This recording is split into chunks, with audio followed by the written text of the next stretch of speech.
The stagecoach rattled to a stop in front of Willow Creek's only hotel, kicking up a cloud of dust that momentarily obscured Zara Wilson's first glimpse of the town she hoped would become her home. At barely 5 feet tall, she struggled to see through the coach window, standing on her tiptoes as the other passengers gathered their belongings. The year was 1873, and the West was still wild and untamed, much like the anxiety coursing through her veins. Last stop, Willow Creek. The driver called out. "Everyone out!" Zara clutched her small carpet bag tightly, the sum total of her possessions fitting easily into the worn leather container. She was the last to exit, and the driver barely spared her a glance as he tossed her bag onto the dusty ground. At 22 years of age, Zara had learned not to expect much consideration from others. Her diminutive stature had always made her easy to overlook, to dismiss. "Miss, you sure this is where you meant to stop?" The driver squinted down at her. "Not much for a woman alone out here." "Yes, sir." "My uncle's advertisement said Willow Creek needed a schoolteacher." She brushed dust from her navy traveling dress. "I've come to fill the position." The driver grunted, clearly doubtful. "School's down that way," he said, gesturing vaguely before climbing back into his seat. With a crack of his whip, the stagecoach rumbled away, leaving Zara alone on the main street. Willow Creek was smaller than she'd imagined, a single dusty thoroughfare lined with wooden buildings in various states of disrepair. Men in weathered hats and spurs lounged outside the saloon, their curious gazes following her as she gathered her courage and began walking toward what appeared to be the town's central square. The schoolhouse her uncle had described in his letters was little more than a dilapidated shack at the edge of town. Zara's heart sank as she approached the building, its windows boarded up, the small bell tower listing dangerously to one side. A weathered sign hung crookedly from a single nail. "Closed. You must be the new teacher." Zara whirled around to find a stern-faced woman watching her from the porch of a nearby house. "Yes, madam, Zara Wilson." She extended her hand, which the woman ignored. "Margaret Palmer, town council." The woman looked Zara up and down, her disapproval evident. "Your uncle didn't mention you'd be so small." Zara felt her cheeks burn. "I assure you, my stature has no bearing on my ability to teach." "Perhaps not, but it most certainly affects your ability to control a classroom of ranch children." Margaret sighed heavily. The council was expecting someone more substantial. These children need a firm hand. "I'm stronger than I look," Zara protested, but Margaret was already shaking her head. "I'm afraid there's been a misunderstanding. The position has been filled. We hired Mr. Peterson last week when you didn't arrive on schedule." "But my letter, I sent word I'd be delayed because of flooding along the route. Never received it." Margaret's tone suggested she didn't particularly care either way. "And truthfully, even if we hadn't hired Peterson, the council would have had reservations. We need someone who commands respect just by walking into a room." Her eyes traveled pointedly over Zara's small frame. Tears of frustration threatened, but Zara blinked them back. She had spent nearly every penny she had on the journey west. "Perhaps there's another position available." "I'm willing to do any honest work." "The saloon's always hiring girls," Margaret said with a thin smile, then noted Zara's horrified expression. "No, well, there's not much else for women here. The mercantile might need help, though I doubt Mr. Harris would pay much for someone who can't reach the top shelves." Humiliated, Zara thanked the woman and walked away, her carpetbag feeling heavier with each step. She had exactly $2.73 to her name, not enough for a return ticket, barely enough for a meal and perhaps one night at the hotel. The sun was beginning to set when she found herself at the edge of town, near a partially constructed building that appeared to be a new house. Exhausted, she sat on a pile of lumber, trying to make sense of her predicament. "That's private property you're resting on." The deep voice startled her to her feet. She found herself staring far up at the tallest man she had ever seen. He stood at least 6.5 feet, with shoulders as broad as an ox yoke and hands that could easily encircle her waist. His face was partially hidden beneath a wide-brimmed hat, but she could see a thick beard and eyes the color of a summer storm. "I apologize," she said quickly, gathering her bag. "I didn't realize you're new." It wasn't a question. He studied her with surprising gentleness for such an imposing figure. "Just off the stage?" "Yes, I'm Zara Wilson. I came to be the schoolteacher, but apparently the position has been filled." He nodded slowly. "Garrett Thompson," he said, removing his hat in a courteous gesture that revealed wavy dark hair streaked with premature silver at the temples. "Town blacksmith and occasional carpenter." "This is your house." She glanced at the half-built structure. "It will be, when I find the time to finish it." He replaced his hat. "You look like you could use a meal and a place to sit that isn't covered in sawdust." His unexpected kindness nearly undid her composure. "I wouldn't want to impose." "No imposition. I was heading to Martha's boarding house for supper anyway. She serves a decent meal for 50 cents, and she won't mind one more at the table." Martha's boarding house turned out to be a modest 2-story building on the north end of town. The proprietress, a plump, gray-haired woman with kind eyes, welcomed Garrett with obvious affection and gave Zara a curious but not unkind appraisal. "Another stray, Garrett?" she asked with a knowing smile. "Miss Wilson here was expecting to teach at our school, but it seems plans have changed." Garrett's voice held a note of disapproval. "I thought she might benefit from your cooking and advice." "Both freely given," Martha assured him, ushering them to a table already occupied by 3 men who nodded respectfully at Garrett and eyed Zara with unconcealed interest. Over a simple but hearty meal of beef stew and cornbread, Zara explained her situation. Martha and the men listened sympathetically, exchanging glances when she mentioned Margaret Palmer's dismissive attitude. "That woman," Martha muttered. "She's had it in for small folks ever since her sister ran off with that circus performer. No offense meant," she added quickly to Zara. "None taken. I'm accustomed to people judging me by my height rather than my abilities." "Judging books by their covers is a foolish business," Garrett commented quietly. His deep voice seemed to resonate through the room, though he spoke softly. "Miss Wilson, what are your plans now?" Zara stared into her empty bowl. "I have no plans. I have less than $3 to my name and no prospects." "I might have a solution," Martha said slowly. "I need help around here cooking, cleaning, mending. It doesn't pay much, but there's a small room upstairs and meals included." Hope fluttered in Zara's chest. "I would be most grateful for the opportunity, just Martha, dear, and don't thank me yet. The work is hard and the room is little more than a closet, but it would give you time to find your feet in Willow Creek." "I accept," Zara said without hesitation. Garrett watched the exchange with thoughtful eyes but said nothing more as he finished his meal. When he rose to leave, he towered over the table, ducking slightly to avoid the low-hanging lamp.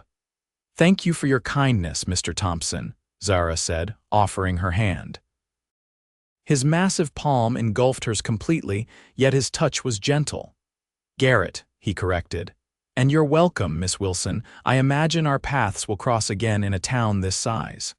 She had no idea how prophetic those words would prove to be. The following weeks passed in a blur of hard work and adjustment. Zara's days began before dawn, helping Martha prepare breakfast for the boarders, mainly single men who worked at the nearby ranches or in town. She cleaned rooms, washed laundry, and assisted with meals, falling into bed each night exhausted but grateful to have a roof over her head. She saw Garrett Thompson regularly, as he took most of his meals at the boarding house. He rarely spoke directly to her, but she often felt his eyes following her movements across the dining room.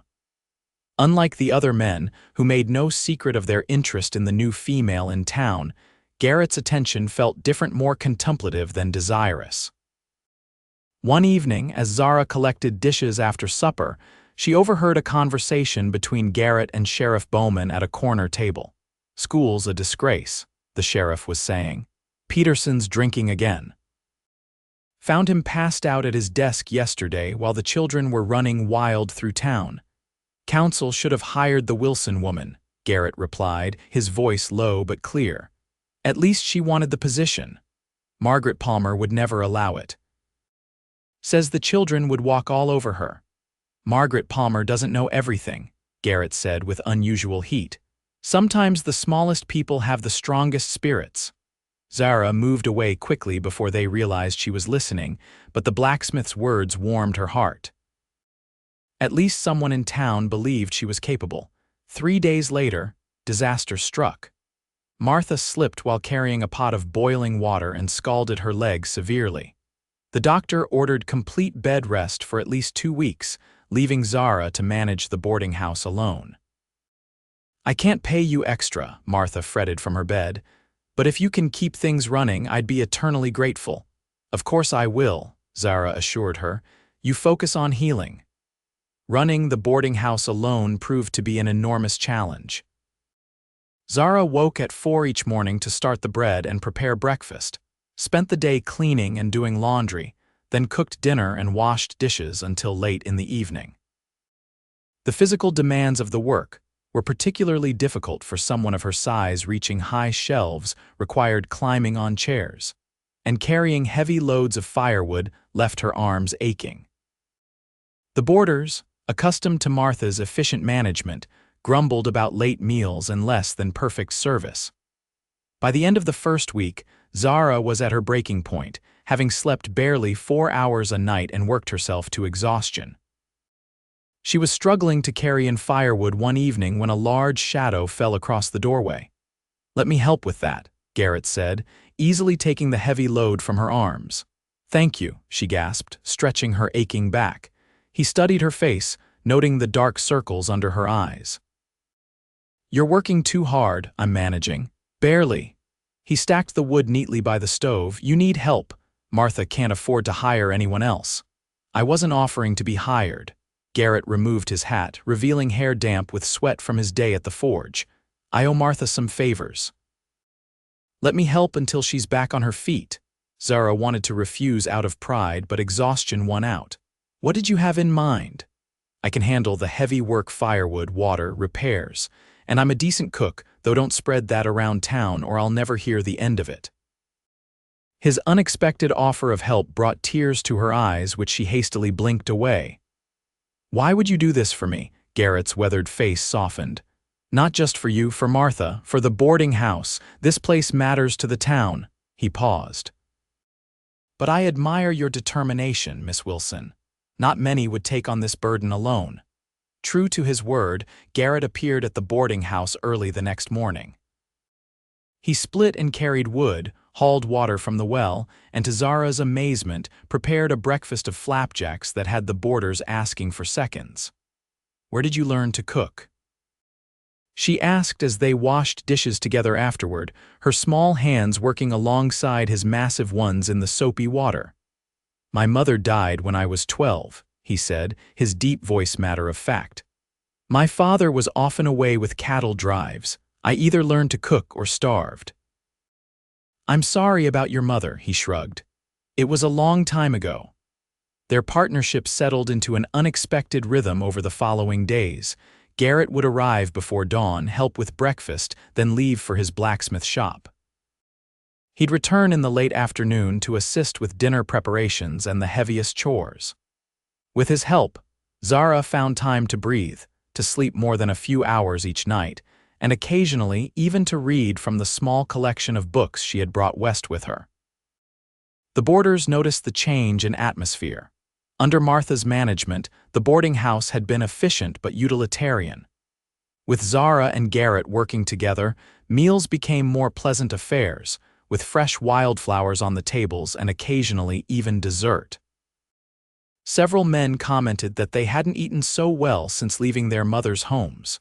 One evening, after the boarders had retired and they were alone in the kitchen, Garrett asked about the book Zara had been reading during a rare moment of rest. "Emerson's Essays," she replied, surprised by his interest. "Do you enjoy reading, Mr. Thompson?" "Garrett," he reminded her gently. "And yes, though I don't have much time for it." My father believed education was wasted on a boy destined for physical labor, but my mother taught me to value knowledge. She sounds like a wise woman. She was. He hesitated, then added, she was small like you, not quite as tiny but delicate. My father was nearly as big as I am. They made an odd pair, Zara smiled. Were they happy together? Very. His gray eyes held a distant look. He built her a beautiful home with his own hands, said a woman that special deserved something made just for her size and tastes. The conversation sparked a connection between them that grew stronger in the days that followed. They began sharing stories of their pasts as they worked side by side. Zara learned that Garrett had come west at 17, apprenticed to a blacksmith in Denver before moving to Willow Creek 5 years ago. He told her about his dream of establishing a horse ranch someday, breeding and training quality stock. In turn, she shared her story growing up an orphan in Boston, taken in by a childless aunt who had ensured she received an education. When her aunt passed away, leaving her with no family and few prospects, she had answered her distant uncle's advertisement for a teacher in the West. "Do you regret coming here?" Garrett asked one evening as they sat on the boarding house porch, watching the sunset paint the sky in brilliant oranges and pinks. Zara considered the question carefully. "I regret that the teaching position didn't work out, but I don't regret coming to Willow Creek." She glanced up at him, suddenly aware of how comfortable she felt in his presence despite their vast difference in size. "I've found unexpected friendships here." His large hand moved to cover hers briefly. "As have I." 2 weeks passed swiftly, and Martha's recovery progressed well enough that she began supervising from a chair in the kitchen, though she couldn't yet handle the physical work. To Zara's surprise, Garrett continued to help each morning and evening, even though the crisis had passed. "You don't need to keep coming," she told him one morning as they kneaded bread dough side by side. "Martha's much better now." "Do you want me to stop?" he asked, his hands stilling in the dough. "No," she admitted, "but you must have your own work to attend to." "I do." He resumed kneading, his powerful hands working the dough with surprising gentleness. "But I've grown accustomed to starting my day here." The truth, which neither acknowledged aloud, was that they had grown accustomed to each other. Their morning and evening conversations had become the highlight of Zara's days, and she suspected Garrett felt the same. Their routine might have continued indefinitely if not for the arrival of Peterson's replacement. The new schoolteacher, a stern-faced man named Hargrove, took one look at the dilapidated schoolhouse and declared it unfit for use. The town council met and decided to build a new school, with construction to begin immediately so classes could start before winter. Garrett, as the town's most skilled carpenter, was commissioned to oversee the project. His mornings at the boarding house came to an abrupt end as he needed to be at the construction site at dawn.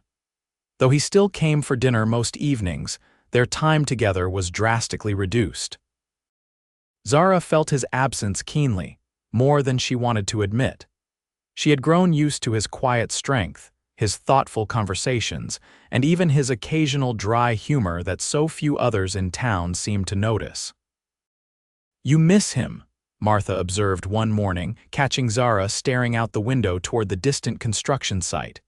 "He was a great help to us," Zara replied evasively. Martha's knowing smile suggested she wasn't fooled. "That man has taken meals here for 5 years, Zara. Never once in all that time did he offer to help in the kitchen until you came along. He did it for you because you were injured. If you believe that, you're not nearly as clever as I thought." Martha patted her hand. "That man looks at you the way my Harold used to look at me, like you're the answer to a question he's been asking his whole life." Zara felt her cheeks flush. "That's nonsense. He's just been kind. Garrett Thompson isn't just anything." Martha sighed. "The man's been building that house of his for 3 years, adding a bit here and there, never quite finishing it. Never had a reason to, I suppose. Until now." Before Zara could respond, a commotion outside drew their attention. Shouts and the sound of running feet sent them to the door just in time to see a crowd gathering at the new schoolhouse site. "There's been an accident," one of the boarders called as he rushed past. "Beam fell on Thompson." Zara's heart seemed to stop. Without thinking, she lifted her skirts and ran toward the construction site, ignoring Martha's call behind her. The crowd parted as she approached, revealing Garrett sitting on the ground, his face pale beneath his tan, blood seeping from a gash on his forehead. "Garrett." She pushed through the last of the onlookers and knelt beside him. "Are you badly hurt?" He seemed surprised by her presence. "Zara, what are you doing here? Someone said you were injured." Her hands moved instinctively to examine the wound. "We need to clean this. Can you stand?" "I'm fine," he insisted, though he winced when she touched the edge of the cut. "Just caught the edge of a falling support beam. Could have been much worse. It's still bleeding freely." She tore a strip from her petticoat to press against the wound. "You need stitches." Despite his protests, Zara insisted on accompanying him to the doctor's office. Dr. Ellington confirmed her assessment, cleaning and stitching the wound before declaring Garrett should rest for at least a day. "You've got a hard head, Thompson," the doctor said gruffly. "But even you need to take it easy after a blow like that." "I have work to finish," Garrett protested. "The school can wait a day," Zara insisted. "I'm taking you to the boarding house where I can keep an eye on you." To everyone's surprise, including his own, Garrett relented. Martha raised an eyebrow when they arrived but quickly prepared the best guest room. "Concussions are nothing to trifle with," she agreed.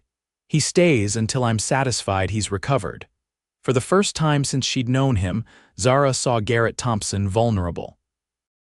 The giant of a man who had helped her carry burdens now needed her assistance to climb the stairs, his usual grace hampered by dizziness. Once settled in the room, he closed his eyes against the pain, his large frame making the bed appear absurdly small. "Thank you," he said quietly as she brought him tea with willow bark for the pain. "I'm not accustomed to being fussed over. Consider it repayment for all your help." She sat beside the bed, studying his face. The cut above his eye would likely leave another scar to join the collection that marked his weathered skin. "You gave us quite a scare." "Us, Martha and me," she clarified quickly, though the look in his eyes suggested he wasn't fooled. "I thought about you," he said after a moment of silence. "When the beam was falling, strange, isn't it? Time seemed to slow and I had this clear thought. I never told Zara how I feel about her," her breath caught. "And how do you feel?" His large hand moved to cover hers. "Like I've been building that house for someone I hadn't met yet, until now." The confession hung between them, honest and unadorned. Zara's heart pounded as she tried to form a response, but before she could speak, Martha appeared with soup and fresh bandages, ending their private moment. Over the next 2 days, Garrett recovered under Zara's watchful care.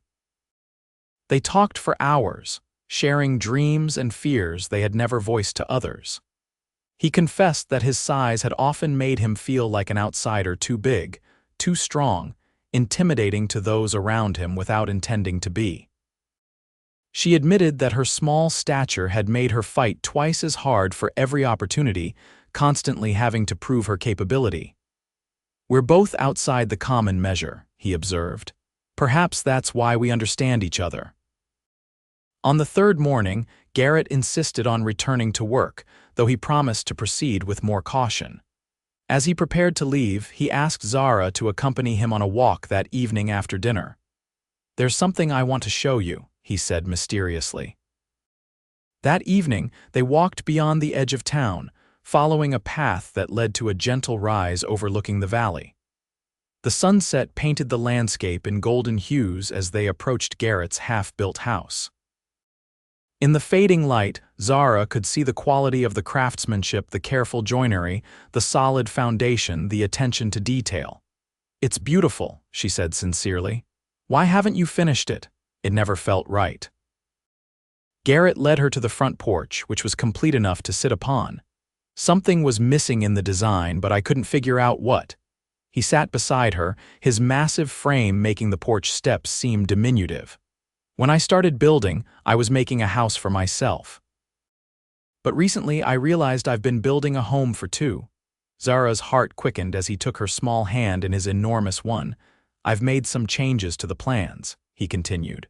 Lower countertops in the kitchen, shelves at different heights, stairs with shorter rises between steps. She looked up at him, understanding dawning. Garrett, I know it's soon, he said quickly. We've only known each other a few months, but sometimes you just know. His gray eyes held hers steadily. I'm not asking for an answer today, just wanted you to see what I've been working on. What I hope for. Tears pricked at Zara's eyes. All my life, I've had to adapt to a world that wasn't made for someone my size. I've had to climb on chairs, ask for help reaching things, endure comments about how small and helpless I must be. You're the least helpless person I know, Garrett said softly. No one has ever thought to build something that fits me before. She blinked back tears. No one has ever seen me so clearly. Is that a yes? Hope filled his voice. It's a show me more of these plans, she replied with a watery smile. And I think I'm falling in love with you. His kiss was gentle despite the strength she knew his hands possessed, tender, careful, as though she were something precious that might break. But Zara knew better. She might be small, but she was stronger than anyone gave her credit for. Strong enough to love this giant of a man who saw beyond appearances to the person within. Over the next several weeks, they courted properly, taking evening walks and Sunday afternoon picnics. Martha watched their courtship with approving eyes, occasionally reminding them to leave the kitchen door open when Garrett helped with the evening dishes. The town's reaction was predictable amusement at the sight of them together, the giant blacksmith and the tiny boarding house helper. But as time passed, even the most skeptical townsfolk had to admit there was something right about the match. You complement each other, Sheriff Bowman commented one evening as he watched Garrett lift Zara onto a chair so she could hang a new curtain in the boarding house dining room. Like two pieces of a puzzle that don't look like they should fit, but somehow do. Margaret Palmer remained the exception, sniffing disapprovingly whenever she saw them together. Most peculiar match, she was overheard saying at the Mercantile, like a horse courting a rabbit. Word of her comments reached Zara, who merely laughed. If she only knew, she told Garrett.